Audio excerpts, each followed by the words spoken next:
All right. Now these are obviously 3 different swings. 2 on the top are live, and obviously the bottom left hand is off the tee. And kind of start off with the positives. His feet stay really square and sideways. So look at all 3 of these. I like how the front foot, see how it matches up here with the Pro, stays really square.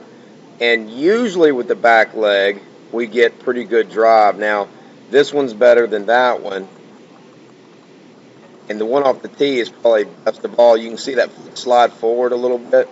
See how it matches up a little bit better with the Pro. So we want that leg to get ready and drive. But overall, especially the tee move, lower half looks really good. You can see how it syncs up pretty well with what the Pro guy's doing. And so what that back leg has to do is it has to get ready. It has to drive sideways, and we want that front side to be square. Hayden does a real good job, of keeping that foot sideways and keeping that kneecap, if you will, away from the picture for the most part. In other words, we don't want to feel like that foot's flying open. So that's a real nice thing to build on. Okay, a really good thing to build on. Now, one thing that I noticed from standing behind him that you can't really see here is, but you might be able to see a little bit, how much sooner the Pro is getting ready. See how the Pro's foot is already up in the air? If you could see the pitcher's delivery, it would help a little bit with that. You can tell just from there how much sooner the Pro is getting ready. Okay? And Hayden's getting ready later. The absolute rule is there, you have to get ready, Hayden, before the ball is let go. Okay? So right now you're kind of standing there waiting until the ball is let go before you do anything. You're like a statue until he lets go of it. What good hitters do is right before the ball is released, and there's a big difference between after it's released and just before. Right before it's released, we're going to pick that foot up and make that move back. Okay? We've got to start doing that. You've got to start loading before release. And one way to look at that is you get that out of the way. That's one way to look at it is, the other way that I really prefer is you're loaded and you're ready. Okay, you're ready to go. You don't have to then, okay, I see the ball, now let me get ready and go. I'm loaded, reading, and going. And that leg is going to get ready, and it's going every time, whether you swing or not. So we're going to set that up. We're going to show you how to drill that and make sure that we're getting ready and we're going every pitch, okay? But we have got to get loaded before release, okay? And we're not doing that now, and that's a big deal, okay? Okay, so when I break down a swing, we're looking at 3 main areas: back leg, the front side. When I say front side, I'm basically taking the body, I'm splitting it in half, and I'm looking at this wall on the front side, this nice square wall that we're trying to establish. Okay, and that includes a sideways foot, knee bent behind the foot, hip behind the knee, so on and so forth. And then the third part is the back arm, and how that back arm, which includes the hand, which is connected to the bat. So really how the back arm takes the bat through the zone. So those are the 3 areas that you're going to learn to focus on: your back leg, your front side, and the back arm, which controls the hand, and the hand controls the bat, and how that bat gets to the ball, how that back arm moves to throw the bat against the ball. Okay?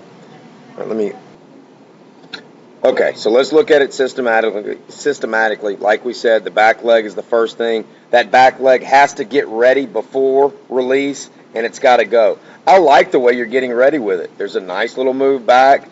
Your knees don't sway much. You're pretty quiet at the knees. Front foot might hop up a little bit too much, or maybe a little bouncy with that front knee. But the back leg's got to get ready, and it's got to go sideways every time. Okay? Sure. And so that's not bad. We're doing pretty decent there, okay? The front side, we want the front side to stay really square. And you've got your foot starting sideways is a big part of that. We want out of the front side, we want to feel like shoulders tilt more than they turn. So if I'm tracing your spine, I want to see that spine tilt more than turn. So if we look at these two, we see your spine a little more straight up, and I can almost see your back on this. I see a little less chest, whereas here I can see his chest. So this is what I'm talking about. We're not trying to, and I know, Jay may teach a little more rotation and all that. We're not trying to rotate. We want to let the body rotate, but we don't want to feel like we're trying to spin through the ball. So a lot of that starts with your feet. Your feet are sideways, okay? But when it comes to the upper body, we want to feel like it tilts more than it turns, okay? Okay, so that's going to be another area we're going to work on. The biggest area, well, the two biggest areas is, number one, we got to learn to get ready before release, that we just already talked about. The other big area is the hand path and how we're bringing the bat to the ball, okay? So if we're studying the hands, okay, when you start off, Hayden, you can see you kind of cock your hands, but the bat gets way behind your head, okay? So the starting late combined with this, people will call it bat wrapping, is really hurting, your consistency. Well, late, it makes it, the path of the bat is longer, the bat gets heavier in that position. So if you look at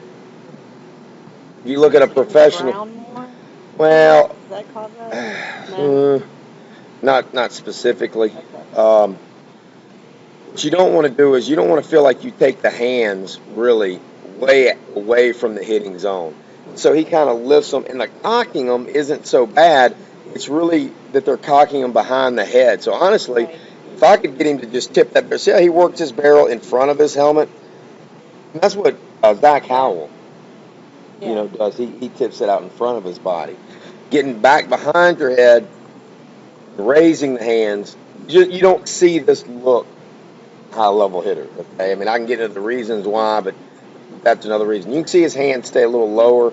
Hayden's hands, kind of get up a little bit higher.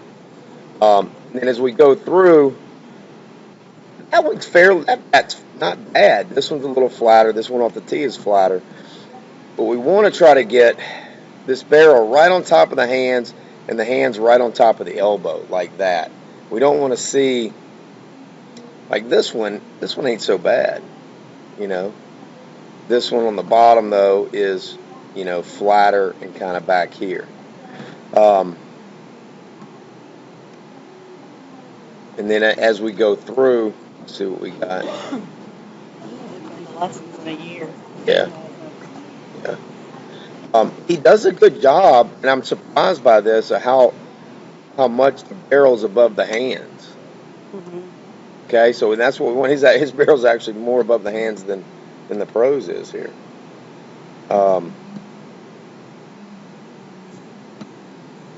So that's good. So he's got a nice downward kind of move at it. See how quickly the pro's hands snap over. They roll through contact. Okay. You're kind of using your arms a little bit with it. Okay, so we'll go through the drill routine. Our big areas that we're going to work on is we're going to learn to get ready before release, and we're going to change the way the hands are taking the barrel to the ball. We're going to stop. We might let you tip it. We might let you cock those wrists like that, but we're going to cock it in front of the head like he's doing.